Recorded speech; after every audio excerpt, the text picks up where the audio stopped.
नमस्कार दोस्तों, आज मैं आपके लिए लेकर आई हूँ मुंशी प्रेमचंद जी की कहानी कफन। आइए शुरू करते हैं। झोपड़े के सामने बाप और बेटा एक बुझे हुए अलाव के सामने चुपचाप बैठे हुए हैं। अंदर जवान बेटे की बीवी बुधिया प्रसव वेदना से पछाड़ खा रही थी।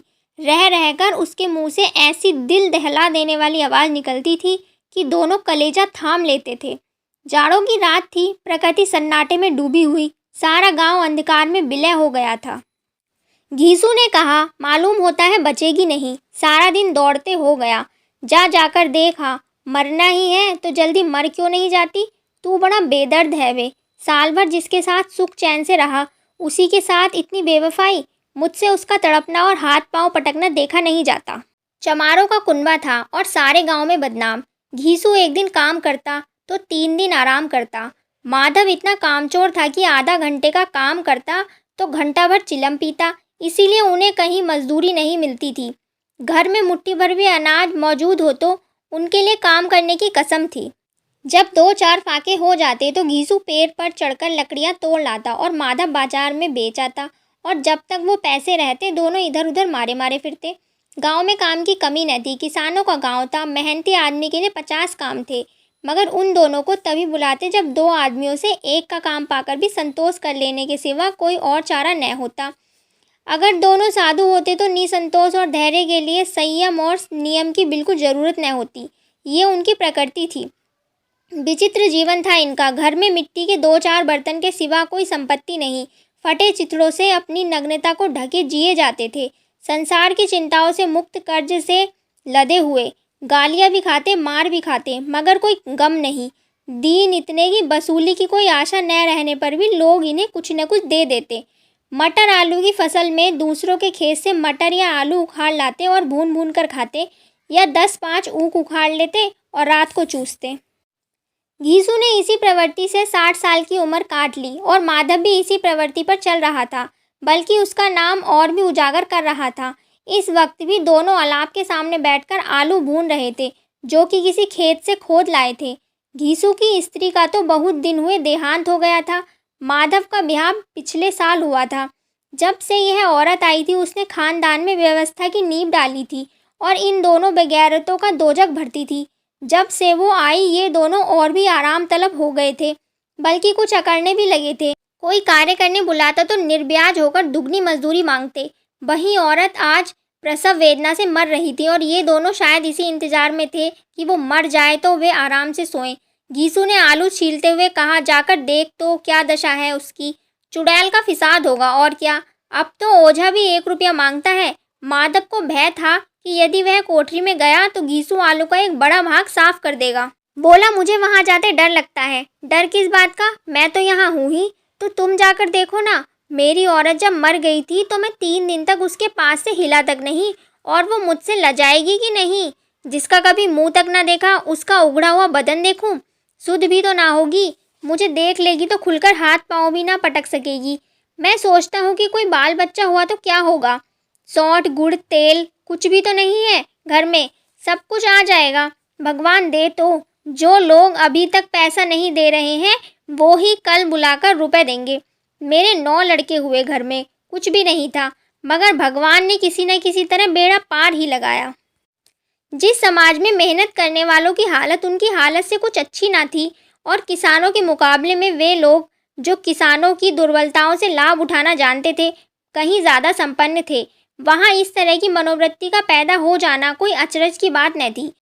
हम तो कहेंगे घीसू के सालों से कहीं ज़्यादा विचारवान और किसानों के विचार शून्य समूह में शामिल होने के बदले बैठकबाजों की तुच्छ मंडली में जा मिलता था। हाँ, उसमें ये शक्ति ना थी कि बैठकबाजों के नियम कानून और नीति का पालन करता। इसीलिए जब उसकी मंडली के और लोग गांव के सरगना और मुखिया बने बैठे थे, उस पर सारा गांव अंगुलियां उठाता था। फिर भी उसे ये तस्कीन तो थी ही कि अगर वो फटेहाल है तो कम से कम उसे किसानों की सी जी तोड़ मेहनत तो नहीं करनी पड़ती, और उसकी सरलता और निहिरता से दूसरे लोग बेजा फ़ायदा तो नहीं उठाते। दोनों आलू निकालकर जलते जलते खाने लगे। कल से कुछ नहीं खाया था, इतना सब्र न था कि उन्हें ठंडा हो जाने दे। कई बार दोनों की जवानें जल गईं। छिल जाने पर आलू का बाहरी हिस्सा बहुत ज़्यादा गर्म न मालूम होता, लेकिन दांतों के तले पड़ते ही जवान हलक और तालू जला देता और उस अंगारे को मुंह में रखने से ज़्यादा खैरियत इसी में थी कि वो अंदर पहुंच जाए। वहाँ उसे ठंडा करने के लिए काफ़ी सामान थे, इसीलिए दोनों जल्दी जल्दी निगल जाते। हालांकि उनकी आंखों से आंसू निकल आते। घीसू को उस वक्त ठाकुर की बारात याद आई जिसमें वह 20 साल पहले गया था। उस दावत में जो उसे तृप्ति मिली थी वो याद रखने वाली बात थी और आज भी उसकी याद ताज़ी थी।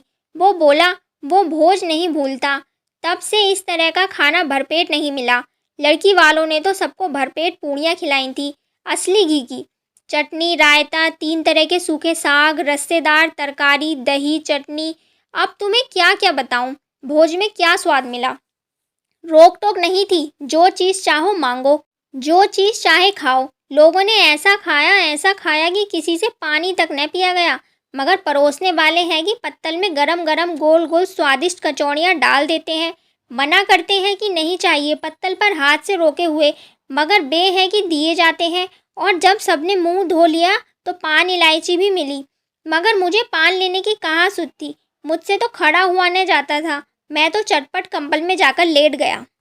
ऐसा दिल दरियाब था ठाकुर। माधव ने इन पदार्थों का मन ही मन मज़ा लेते हुए कहा, हमें कोई ऐसा भोज नहीं खिलाता। अब कोई क्या खिलाएगा, वो जमाना दूसरा था। अब तो सबको किफ़ायत सूझती है। शादी ब्याह में मत खर्च करो, क्रियाक्रम में खर्च मत करो। गरीबों का माल बटोर बटोर कर कहाँ रखोगे। बटोरने में तो कोई कमी नहीं, हाँ खर्च में किफ़ायत सूझती है। तुमने 20 पूड़ियाँ खाई होंगी, 20 से ज़्यादा खाई थी। मैं 50 खा जाता। 50 से कम मैंने ना खाई होंगी। अच्छा पट्ठा था, तू तो मेरा आधा भी नहीं है। आलू खाकर दोनों ने पानी पिया और वहीं अलाप के सामने अपनी धोतियाँ ओढ़कर पाँव पेट में डालकर सो रहे, जैसे 2 बड़े बड़े अजगर पेंडुलियाँ मारकर पड़े हों। और बुधिया अभी तक करा रही थी। सवेरे माधव ने कोठरी में जाकर देखा तो उसकी स्त्री ठंडी हो गई थी। उसके मुंह पर मक्खियाँ भिनक रही थी, पथराई हुई आंखें ऊपर टंगी हुई थी, सारी देह धूल से लथपथ हो रही थी। उसके पेट में बच्चा मर गया था।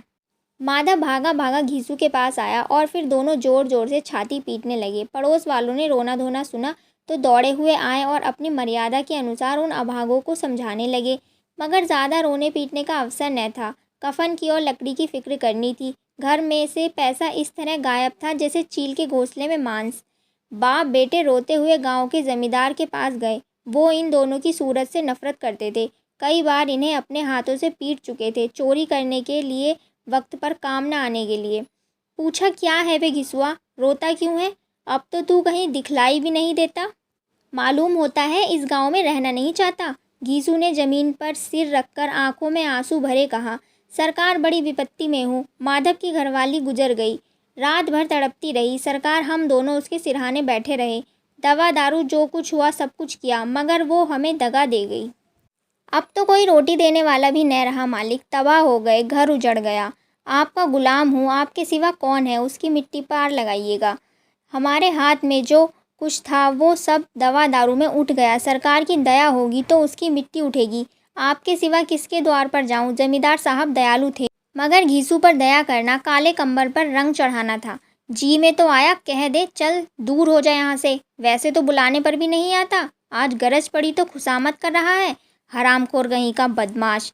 लेकिन यह क्रोध या द्वेष का अवसर न था। जी में कुड़ते हुए 2 रुपये जेब से निकालकर फेंक दिए, मगर सांत्वना का एक शब्द भी न निकला। उसकी तरफ ताका तक नहीं, जैसे सिर का बोझ उतारा हो।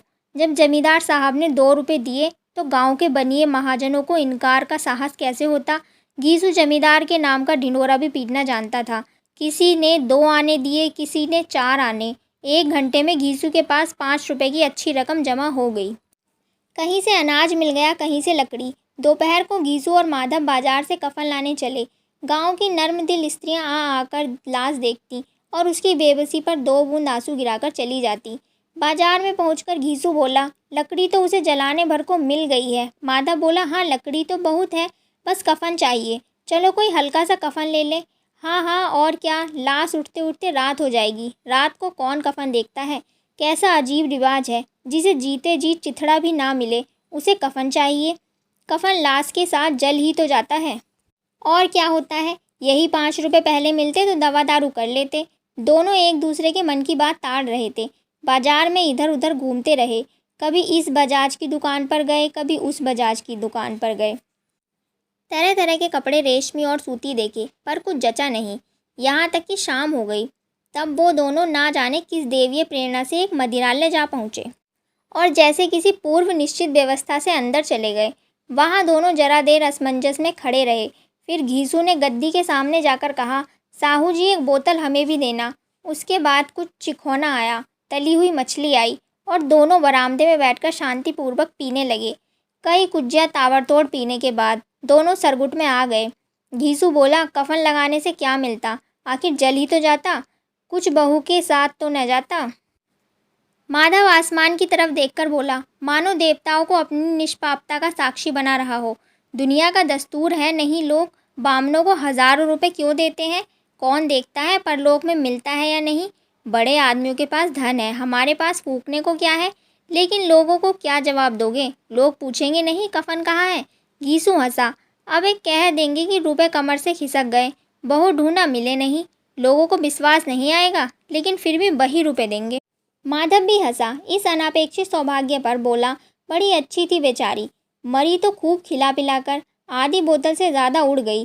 घीसू ने 2 सेर पूड़ियाँ मंगाई, चटनी, अचार, कलेजियाँ। शराब खाने के सामने ही दुकान थी। माधव लपक कर 2 पत्तलों में सारा सामान ले आया। पूरा 1.5 रुपया खर्च हो गया, सिर्फ थोड़े से पैसे बचे रहे। दोनों इस वक्त इस शान से बैठे पूड़ियाँ खा रहे थे जैसे जंगल में कोई शेर अपना शिकार उड़ा रहा हो। न जवाबदेही का खौफ था, न बदनामी की फिक्र। इन सब भावनाओं को उन्होंने बहुत पहले ही जीत लिया था।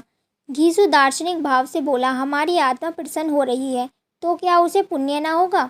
माधव ने श्रद्धा से सिर झुकाकर तस्लीम की, जरूर से जरूर होगा। भगवान तुम अंतर्यामी हो, उसे वैकुंठ ले जाना। हम दोनों हृदय से आशीर्वाद दे रहे हैं। आज जो भोजन मिला वो कभी उम्र भर न मिला था। एक क्षण के बाद मन में एक शंका जागी, क्यों दादा, हम लोग भी वहाँ एक न एक दिन जाएंगे ही? घीसू ने इस भोले वाले सवाल का उत्तर न दिया। वो परलोक की बात सोचकर इस आनंद में बाधा न डालना चाहता था। जो वो हमसे पूछे कि तुमने कफन क्यों नहीं लिया तो क्या कहेंगे? पूछेगा तुम्हारा सिर। तुम्हें कैसे पता कि उसे कफन न मिलेगा? 60 साल तक क्या दुनिया में घास खोदता रहा हूँ, उसको कफन मिलेगा और बहुत अच्छा मिलेगा। माधव को विश्वास न आया। बोला, कौन देगा? रुपए तो तुमने चट कर दिए। वो तो मुझसे पूछेगी, उसकी मांग में तो सिंदूर मैंने डाला था। घीसू गर्म होकर बोला, मैं कह तो रहा हूँ उसे कफन मिलेगा, तू मानता क्यों नहीं? कौन देगा, बताते क्यों नहीं? वही लोग देंगे जिन्होंने अब की दिया है। बस अब की बार रुपए हमारे हाथ ना आएंगे। ज्यों ज्यों अंधेरा बढ़ता था और सितारों की चमक तेज होती थी, मधुशाला की रौनक भी बढ़ती जाती थी। कोई गाता था, कोई डींग मारता था, कोई अपने संगी के गले में लिपट जाता था। वहाँ के वातावरण में शुरूर था, एक प्रकार का नशा। कितने तो ये एक चुल्लू में मस्त हो जाते। शराब से ज़्यादा यहाँ की हवा नशा करती थी। जीवन की बाधाएं यहाँ खींच लाती और कुछ देर के लिए वे ये भूल जाते हैं कि वे जीते हैं कि मरते, या ना जीते हैं ना मरते।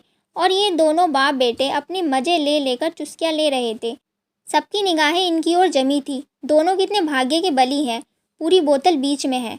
भरपेट खाकर माधव ने बची हुई पूड़ियों का पत्तल उठाकर एक भिखारी को दे दिया, जो खड़ा इनकी ओर भूखी आंखों से देख रहा था और देने का गौरव, उल्लास, उमंग का अपने जीवन में पहली बार अनुभव किया। घीसू ने कहा, ले जा, खूब खा और आशीर्वाद दे। जिसकी कमाई है वो तो मर गई, मगर तेरा आशीर्वाद उसे ज़रूर पहुँचेगा। रोए रोए से आशीर्वाद दे, बड़ी गाढ़ी कमाई के पैसे हैं। माधव ने फिर आसमान की तरफ देखकर कहा, वह बैकुंठ में जाएगी दादा, बैकुंठ की रानी बनेगी। घीसू खड़ा हो गया और उल्लास की लहरों में तैरता हुआ बोला, सीधा बैकुंठ में जाएगी। किसी को सताया नहीं, किसी को दबाया नहीं, मरते मरते अपनी ज़िंदगी में सबसे बड़ी लालसा पूरी कर गई। वो बैकुंठ में न जाएगी तो क्या मोटे मोटे लोग जाएंगे, जो गरीबों को दोनों हाथों से लूटते हैं और अपने पाप को धोने के लिए गंगा में नहाते और मंदिरों में जल चढ़ाते हैं। श्रद्धालुता का यह रंग तुरंत ही बदल गया। अस्थिरता नशे की खासियत है। अब निराशा का दौर आया। माधव बोला, मगर दादा, बेचारी ने ज़िंदगी में बड़ा दुख भोगा, कितना दुख झेल कर मरी। वो आंखों पर हाथ रखकर रोने लगा, चीखें मार मार कर।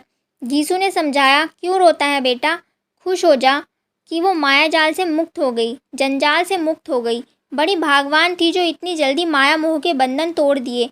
और दोनों खड़े होकर गाने लगे, ठगनी क्यों नैना झमकावे, ठगनी क्यों नैना झमकावे। पियक्कड़ों की आंखें इनकी ओर लगी थी और ये दोनों मस्ती में गाए जाते थे। फिर दोनों नाचने लगे, उछले भी, कूदे भी, गिरे भी, मटके भी और आखिर में मदमस्त होकर वहीं गिर पड़े।